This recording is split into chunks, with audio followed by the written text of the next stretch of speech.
Oh, okay.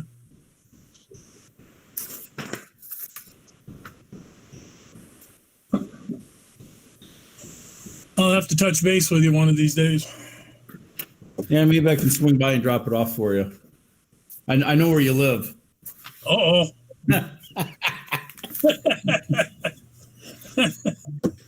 So the next time your house gets teepeed, I'm wearing Mike's shoes. He's got lots of trees too, believe me.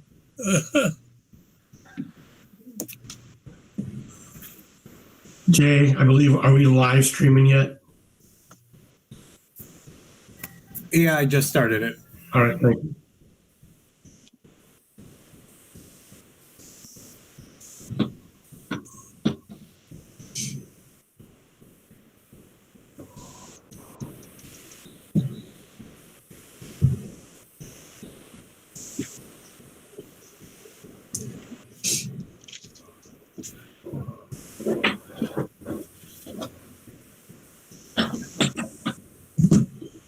Big snowstorm coming tonight.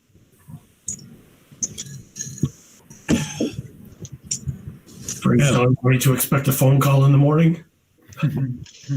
I don't know. They're only calling for a couple inches, I think.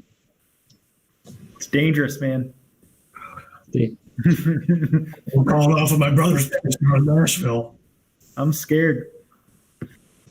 You gotta tough it in all the way out from Esty. You got some tough roads, tough sledding. No, I might be coming into my quad. All right, it's 7:00. I'd like to welcome everybody to this meeting of the Pinconning Area School Board. If you join me with the Pledge of Allegiance. I pledge allegiance to the flag of the United States of America and to the republic for which it stands one nation under God, indivisible, with liberty and justice for all.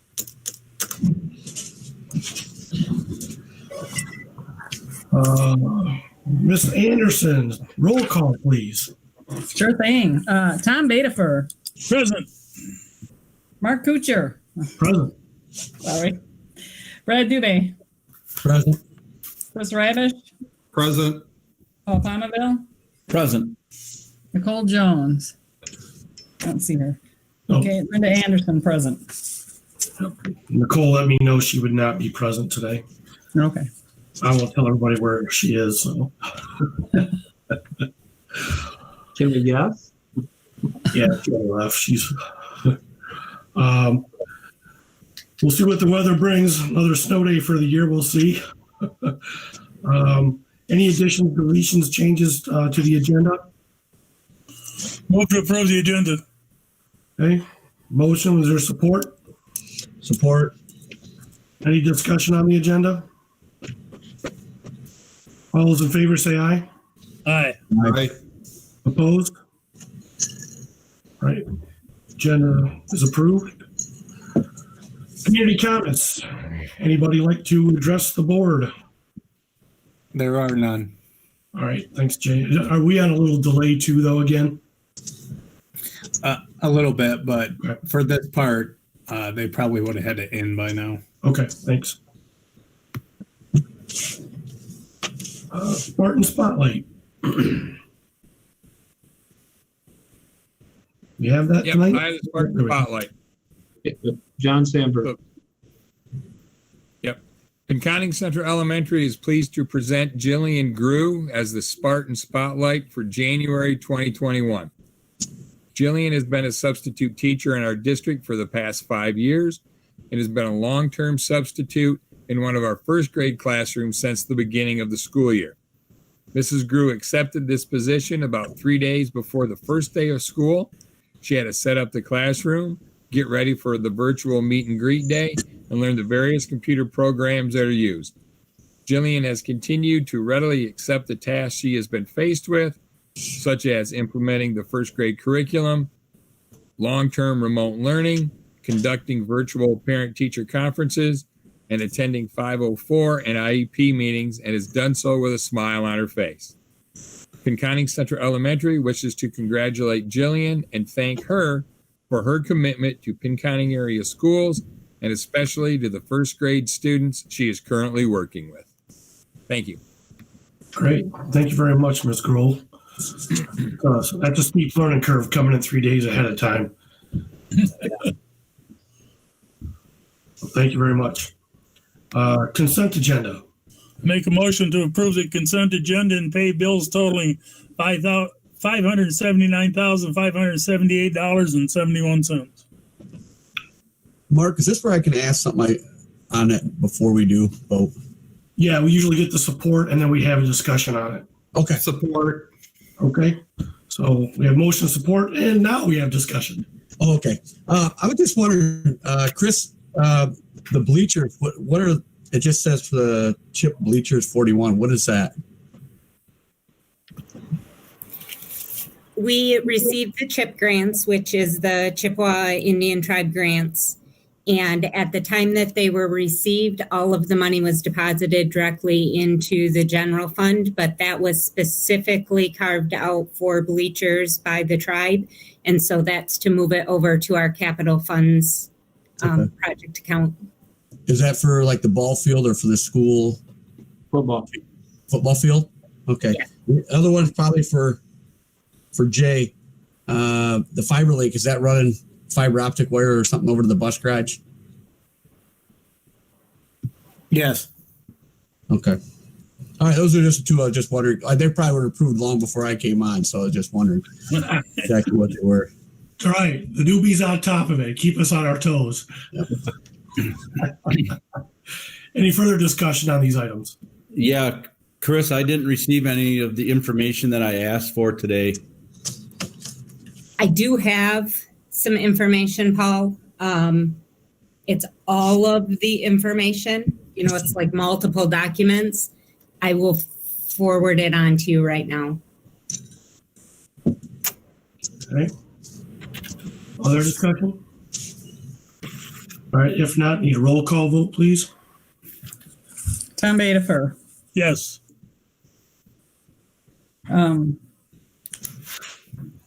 Chris Rabish. Yes.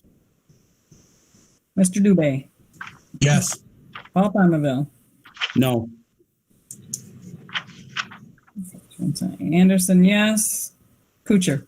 Yes. Thank you. Motion passes. Mr. Mew. Thank you, Mr. Kuchar. First item of business is our board appreciation. As you know, January is our board appreciation month. And I just want to go out of my way to say thank you to our board. You know, the countless meetings that you have to attend, the trying to run a school in a pandemic has been challenging, but I would say that the board, you've been as receptive and as flexible as any board around us, if not better than most around us, because of the fact that we've done so many things and try to keep open and do those things. And I know that came with a lot of phone calls and a lot of people's comments. So I understand how much you do and what goes into being a good board member. I'm glad Mr. Bedifer is back on and Brad has decided to join. But, you know, this board has really been professional and I think they've worked well together. So I hope that continues. And a token of our appreciation, and if you were here, I would be able to give this to you. But it is a cup that says Board of Education, Pinconning Spartans. And it's a real nice mug for you guys to have your coffee in or whatever else you can think of. So I also have certificates for you, and just know that you know, the district appreciates your service. Thanks, Mike. Thank you. Our return to learn has gone pretty well since we've come back. We've had limited amount of quarantines and isolations. I mean, we've had a handful. We have a couple over at Central right now where we have a classroom that's remote, and we have a handful of students that are in isolation. But at this point, things are going a lot smoother than they were before we had a shutdown back in when was it? December? Before break. We're still working hard to keep the classrooms clean. we have the desk shields. We had to order a few more desk shields. We have some, our PPE has been replenished, so hopefully we can continue on and make a run to the end of the year and not have too many disruptions. Any questions about our return and how things are going since we come back? All right. Second semester in the high school, we switched over, and while it's still a little, the elementary has a little different schedule, but we have had some considerable amount of students come back from the Edgenuity. And working with the principals, we've still maintained a manageable class size. We're still, by far, the majority of the classrooms in the district are under 25 students. There are a few just over 25, but for the most part, we've been able to keep class sizes manageable and still offer the offerings that we want to. So so far so good. We've actually had a good start in the second semester. I haven't had a lot of feedback from administrators about class schedules being kind of messed up. Kyle, it's been pretty smooth. Yeah, I just wanted to thank Danielle Palmaville for going through that process with Mike and myself. It was a lot of phone calls, kind of, hey, can you do this? Oh, we just thought of that. Can you add that to that? So she was really flexible and was able to put out a master schedule that not only worked for all the teachers, but worked for students, and we're confident is going to keep kids safe. So that was a really good job on her part. Yeah, I agree with Kyle. We asked her to make a couple of different versions depending on, how many kids came back and how many just different scenarios, and because eventually we wanted to make sure those class sizes were manageable. So hats off to Danielle. Vaccinations. I have good news on this. We had I was informed over the weekend that Bay County, through the Bay County working with the what's the name of that organization? Great Lakes? Great Lakes Bay Community Health are going to have 2 clinics for our staff, and those will be Wednesday and Thursday. We have about 60 staff members who have signed up, and those shots will be done on the afternoons of Wednesday and Thursday. And Deb Kadish has been a big help to get us prioritized within the county, because we're one of the few that are face-to-face. There's still, I don't think Essexville's back face-to-face. Our Bangor isn't. So she really wanted to push us to get priority because we've been face-to-face. So thanks to Deb and the ISD and for kind of making us a priority. And Chris worked diligently today to get all the time slots filled today. So we basically have all of our people scheduled. So that's good news. Any questions about the vaccine or vaccinations? All right, moving right along. State budget update. I just wanted to let the board know that there's been news coming out of Lansing that the state budget has come in a little better than they expected. And one of those reasons being a lot of people are buying goods on the internet and whatnot and not buying services. And the good thing about goods is it's taxable, and that goes into the school aid fund. So it doesn't, we can't predict anything, but next year could be a kind of a difficult year when if they don't do the super blend. And, we were looking at maybe a proration, but the revenue looks to be, adequate to maybe prevent any type of cuts for next year. But again, we'll have more to see and see how things roll out. But I included a couple of things in there from, I believe it was MASA. So, from the State Fiscal Agency. So that's all I have tonight. Any questions? All right. Just if you want to stop by and get your mug, I have them right here in the office. All right. Thanks again, Mike. Rest of the staff. Very unnecessary, but greatly appreciated. Thank you. You're welcome. Let's see. Reports from administrative staff. Looks like Chris, you were at the top, Miss McLevy. I am. Okay, give me a second here. We'll try and get it so that you guys can. It's page 59, I think, in the document, or maybe if you're looking at that. See. Going to Getting attempt. fancy with it. She's got herself a little PowerPoint tonight. Oh, If I can get it to show, can you guys see an all blue screen? yeah, Pinconning Area School District. Yeah, I got nothing off to the left though, right? Yeah, Okay, so now to the thing that everybody's been waiting for, the Pinconning amendment to our 2021 budget. So some of the things that you need to know in advance is how we historically planned our budget adoption in June. So of course, the state was not settled on their budget. They didn't really know what they were doing at that point. And their budget isn't due until October, so it's after ours. We were only about 3 months into this COVID pandemic, and we had no idea how we were going to get through, the end of last year, let alone coming into this year. So when we were predicting the state foundation allowance, we predicted a loss of $850 per student. That does seem high, but at that time we were being told to predict anywhere between $650 to $1,200. So we tried to kind of pick a middle ground that we knew that our budget could sustain so that we were covered either way. And over multiple years, we'd had enrollment loss. And so we predicted that we were going to lose 30 students, which was pretty much average. And with the style of education unknown coming into this year, we had no idea if we wouldn't have more, possibly 2 virtual programs.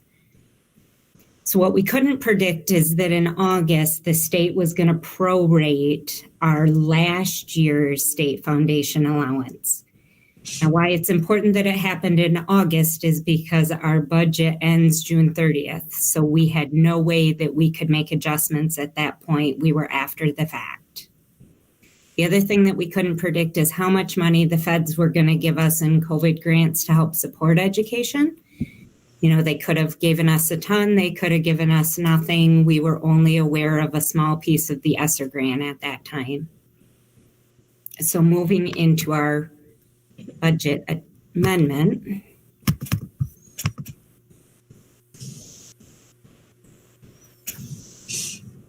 So as I said, we predicted about $850 decrease to foundation, but as the state ended up with their budget, they maintained our actual foundation and they even gave us a one-time $65 increase. So when we were looking at our student loss, even though we did have student loss, the state enacted something called the super blend. The super blend didn't look as much on this year as it did on last year. So 90% of our foundation is based on last year and only 10% is based on this year. So our student loss was felt considerably less, almost holding us harmless to our loss. So our state revenues ended up increasing over $1 million that was unexpected. Then when we're looking at the COVID grants, we had extensive grant carryover from last year because we couldn't spend the money in the last minute. We had closed down schools and we weren't 100% how the grants were going to require us to spend it because it has to be spent on specific things that we couldn't. But then they also had carryover limitations, so we weren't sure how they were going to deal with that. They ended up allowing it, and we had some expensive carryover in our Title II, GSRP funding. We received additional ESSER funds than they originally predicted. We received the GEARS, which is the Governor's Education Cares Fund, and we also received CRF Cares funds. The CRF Cares funds were partially to offset that proration that we received in last year, but we didn't receive the funds till this year, so they have to go on this year's books. And then GSRP funding ended up being held harmless also. Even though we have less kids in the program, they've agreed to maintain that funding for this year. So our federal and interdistrict revenues increased over $6,000 or $600,000.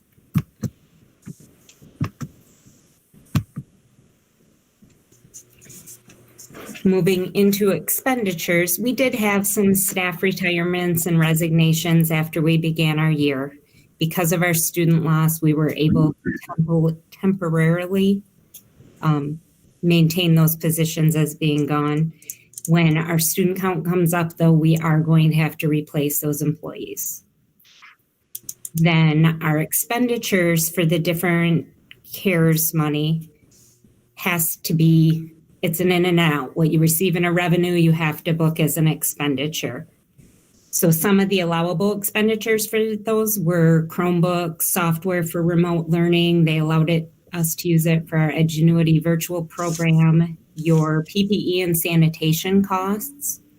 And they also have some other COVID-related costs, but they have to approve them. So the majority of those costs you end up seeing under instruction in both basic and added needs, and under support services in pupil and instructional staff. So that is why you are seeing large increases in those 4 areas.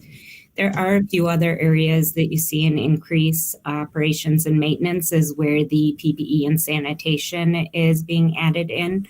But we had increased a portion of that already because we knew whether we got a grant for it or not, in order to be able to open schools, we would have to purchase those items. And then, of course, we have our normal adjustments based on trending, and then adjustments for capital projects that are in the works.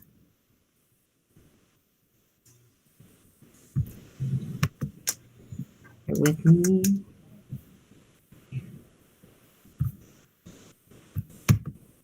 Any questions so far?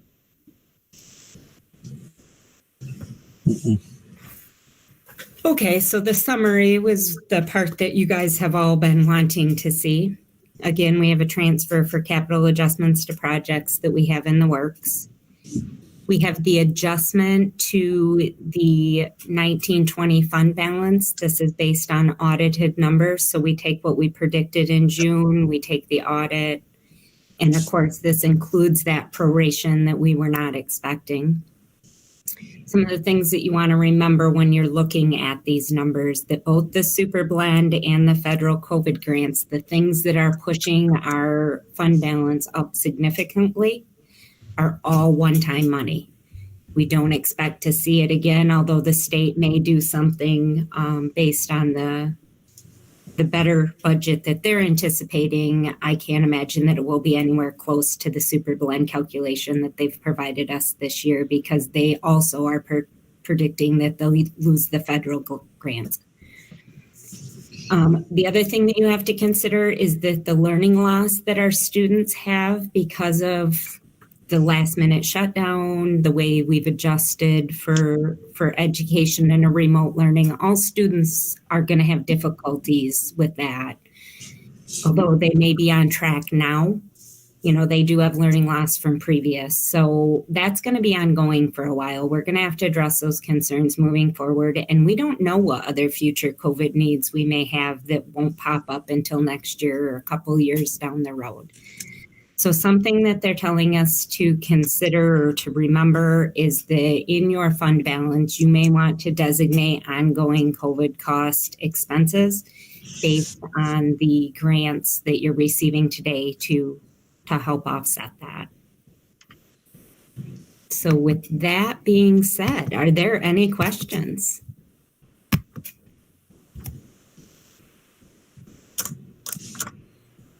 Okay, now I just need to figure out how to quit sharing. There There you go. Okay. Does everybody see each other again? Yep. All right. Thank you, Chris. Any questions for Chris at all? Okay. All right. Thank you. Mr. Woodruff, I have you on the net list next.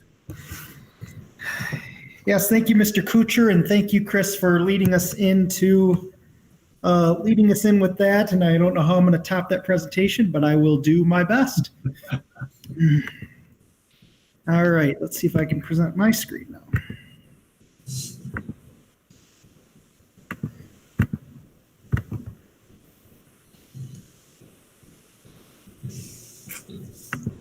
Are we good? Yep. Fantastic. Okay, so in the fall, we had our students take our PSAT, NMSQT state assessment exams because in the spring of 2020, those exams were waived. So this fall, the state said that we had a window to test our students, and that's what we did. So have some comparative data that we look at. And here we go. So what is this test for?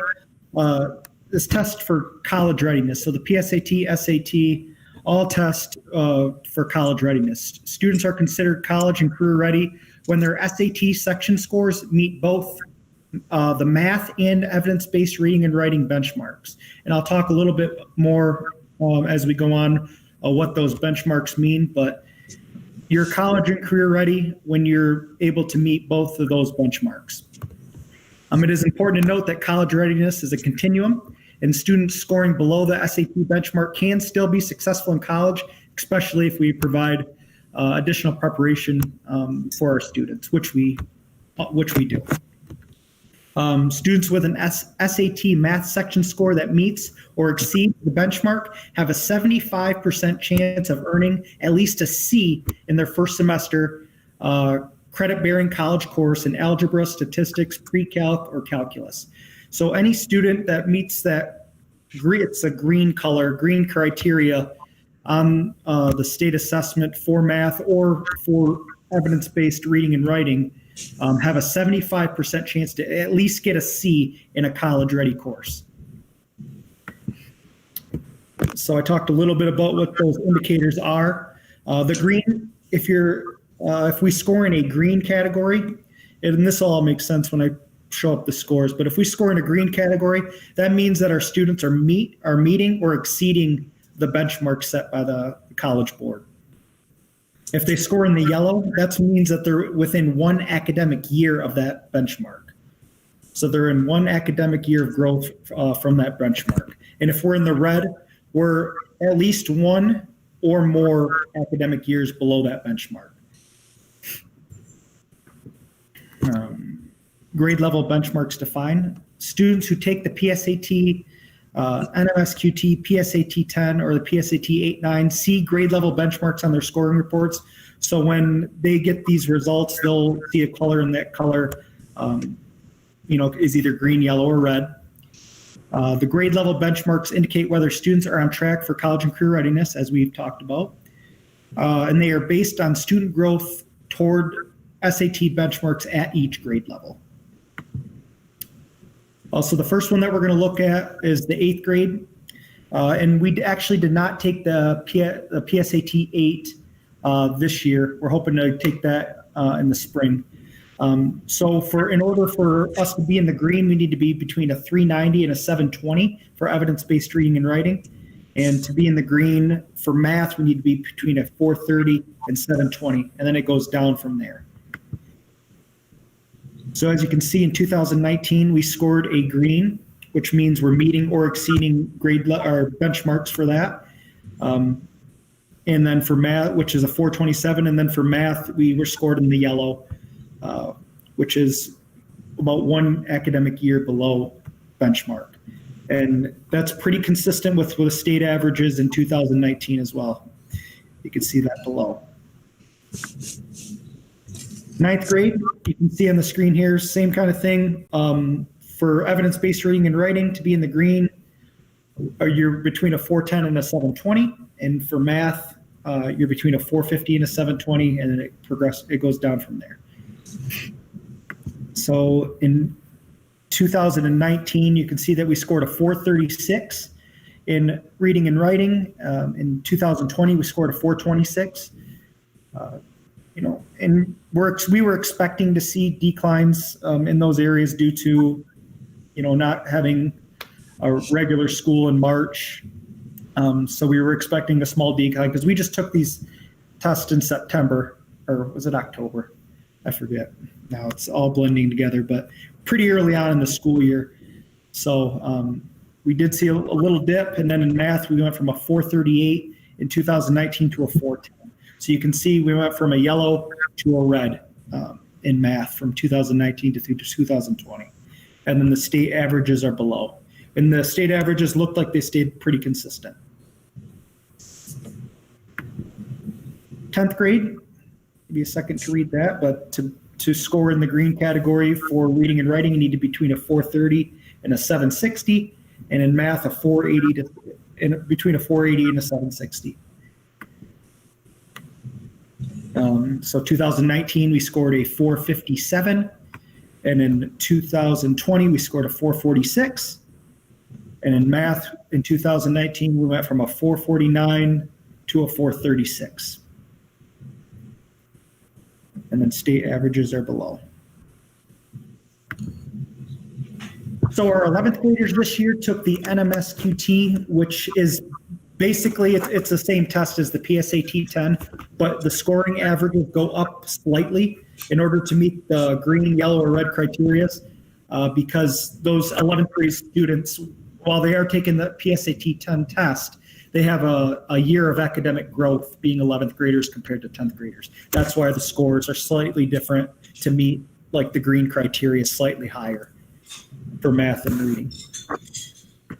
And since we didn't have any comparative data for 2019, because it's the first year that we took the NMSQT as 11th graders, because we normally take the SAT, we scored a 473 and a 451.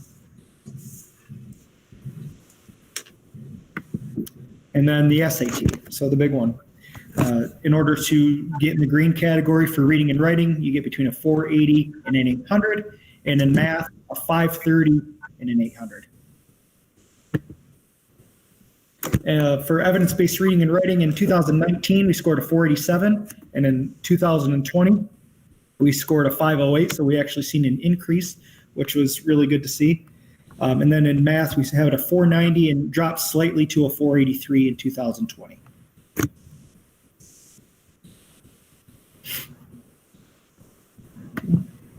And then I did some comparative data looking at the SAT results throughout the ISD, and you'll see our score and then our rank out of the participating schools. So we ranked 4th, which is the middle of the pack, in both reading and writing and math. My goal is to change that 4 to a 1 in both of those categories. So I'm a competitive person, so we got some things at work and things at play, and we're working with teachers and all of our staff to make those changes to in an upward trajectory.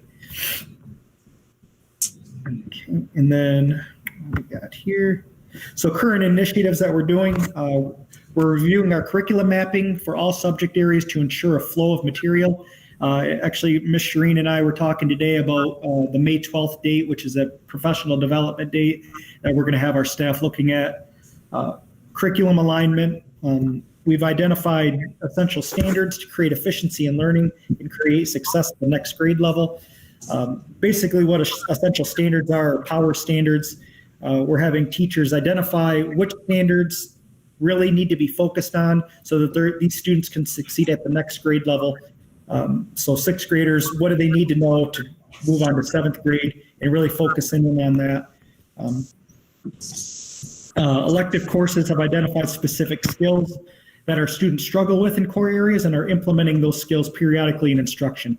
So for example, the elective department, Mr. Shireen, Mr. Coughlin in woodshop and metals are doing a math type problem every week or every 2 weeks to show kids, identify, a math area where they're struggling. They'll put a word problem up on the board. They'll work through that just to get more exposure to that content and hopefully increase scores as the more that we do that.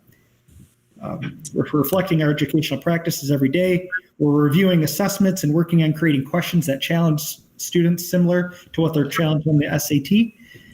So when we review our assessments, we look at these questions and analyze the ones that our students really struggled with. So which percentage of our population are missing these questions? And then we look at the why. So why are our students struggling with the answering these questions? What skills specifically do we need to teach them in order to give them the skills necessary to improve on the test. And by doing that, we look at things that College Board does a great job with providing documents that students and teachers can use to build those skills to get them ready for the test. So we focus in on those skills and identify them and make plans to move forward. Okay. And that is all I have. Are there any questions about the data and what that was looking like, and anything, current initiatives, anything like that? Thank you, Kyle. You are very welcome. Other administrative staff. Yeah, I'll just do my check-in with our weekly athletic update, which there's not a lot to report on. As most of you know, the governor has pushed back the competition date again. We're looking at February 21st. This could be a troubling one. We were fortunate, and last time she delayed it, Jack Kramer from our conference was able to maintain the schedules for the most part. Just peel back the first 2 weeks. We were going to make those up at the tail end of the season. Now with this delay, I think we're probably looking at another revision to the schedule if we get to compete at all. So it was pretty discouraging. There's a lot of angst, I think, among people right now, community members, parents, athletes. But we're just doing what we're keeping our noses to the grindstone. We're continuing to practice, which I thought was important. I talked with Mr. View. I think we need to be that stable, consistent force for our kids. I think us having them in every day at practice is a good thing. At first, we had some coaches who asked about possibly taking a break, and both Mr. View and I weren't in favor of that. So we're just going to continue to plug away. We're going to give our kids some positive opportunities and hope that we eventually get to play. All right. Thank you, Dwayne. Appreciate it. Any thoughts from the board on that? Okay. We'll move forward with that. I know the kids need to get out and do things, so that's important. Yeah, and just to comment on that, when they're in practicing, they can't compete. They're basically socially distanced with masks on. They're shooting, they're running, they're doing things. Just they're engaged, but yet they're not in a.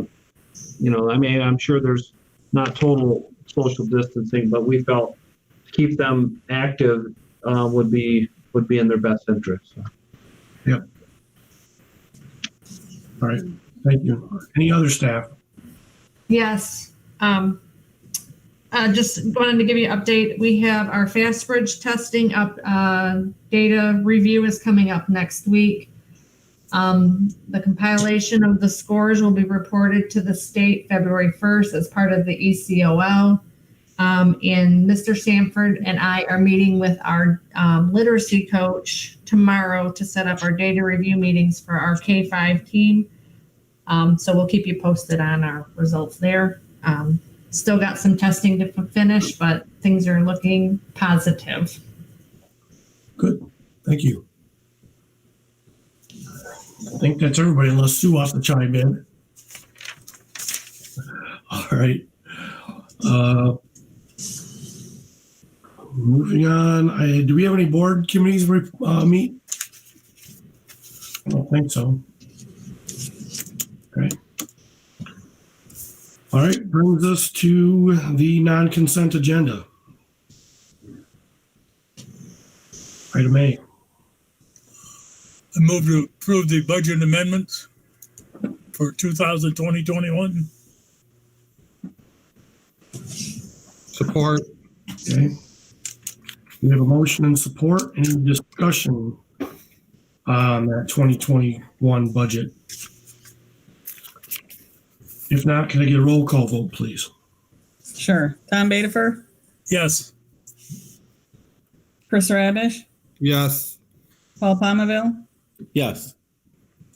Brad Doobie, Yes. Linda Anderson, yes. Mark Kuchar. Yes. Next item is the reconfirmation of the e-call plan. Move to approve.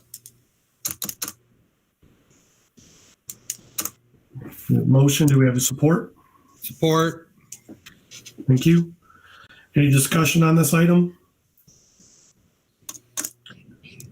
Any public comment on this item?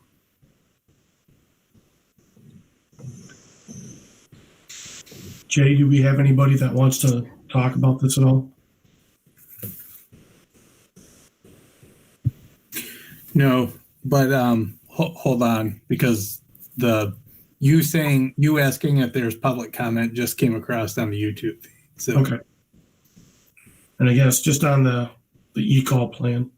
Right. And as we reconfirm it, basically, we're moving forward with 5 days of instruction, just like we've set out these last 2 weeks. And I will get with George to see if we want to plan any virtual days, like one a month or something. But at this point, for this reconfirmation, it's just, moving forward as we currently are. Yeah. all right, I think we're good. Okay, thank you. And with this and with, in particular, the teachers getting the second shot is, I know people get that second shot typically are getting sick for a day or two. And I don't know how, if we can, step those out, or I hate to make teachers sick all weekend, but how can we create that without, or do those without creating too much of a hassle with kids? Or do we need to do something that's asynchronous that teachers plan? If we know that half of our teachers are going to be doing it on one day, on a Wednesday. So I don't know, just throwing that out there, that I know we're a month away from that. But that's something I think needs to be discussed, because potentially you could have whoever gets a shot be out for the next 48 hours or more. Right. We've talked about it right now. And we're getting, our staff's getting the Moderna vaccine, which is a 4-week, I think, lag between shots. So I think Pfizer's 3. So I will see when that, if it's on a Friday, I think we're good, but they may break it up into two days because of the number of people. Mm-hmm. But yeah, we'll do some planning. We'll take a look and see on when they have availability. And I think we probably could, like you said, maybe do a virtual day, or potentially, if it's back to a weekend, that might work too. Yeah, you can work out the details. I just want to make sure it's on the radar. Yeah, Mike, I don't know if anybody else got their shots, but both I and my wife did. The first shot, I got nothing. My wife got sick on the first shot. And they say, like Mark was saying, the second shot's supposed to be worse. So I get my second one on Friday, so I can update you then on that. Good luck. So, Yeah, I've known that some that have had sickness on the second, and some haven't, but for the most part, the majority of them have more symptoms after the second, from what I'm hearing. All right. Thank you. Any other discussion on this motion? All right, roll call vote, please. Okay, Tom Bedifer, Yes. Chris Rabish, Yes. Brad Dubé, yes. Paul Palmaville, Yes. Linda Anderson, yes, Mark Kuchar. Yes. Thank you. Motion carries. The last item is the board committees. I think I tried to appease everybody I could there. I think we just need a motion to approve. So moved. Support. All right, and support. And any discussion? All right. All those in favor say aye. All right. Aye. Aye. Motion carries. Board committees are approved. All right, any public comments at this point are welcome. We'll wait for Jay to get in with those.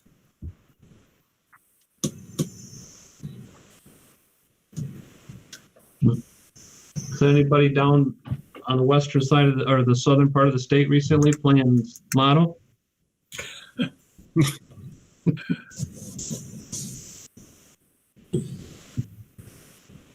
There are none. All right, thanks, Jay. Discussion items from the board.